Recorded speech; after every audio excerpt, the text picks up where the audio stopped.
प्रतियोगिता में श्रेयान राय और वेदांतिका धर को ताज।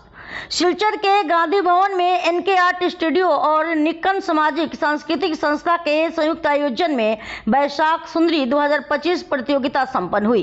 कार्यक्रम में विभिन्न डांस अकादमी के कलाकारों ने शानदार प्रस्तुति दी। मुख्य आकर्षण रहे श्रीमान सुंदर और श्रीमती सुंदरी प्रतियोगिता, जिसमें विजेता बने श्रेयान राय और वेदांतिका धर। डॉक्टर देवस्मिता नाथ, डॉक्टर मिलिंद सिन्हा, विप्लव दे व डॉक्टर पिनाक मोहंता निर्णायक रहे। कार्यक्रम की शुरुआत दीप प्रज्वलन व नृत्य के साथ हुई और प्रतियोगियों को स्मृति चिन्ह व प्रमाण पत्र भेंट किए गए। निक्कन संस्था के प्रमुख शुभ्रांशु नाथ मजमूदार ने कहा कि बराक घाटी की छिपी प्रतिभाओं को मंच देना ही उद्देश्य है।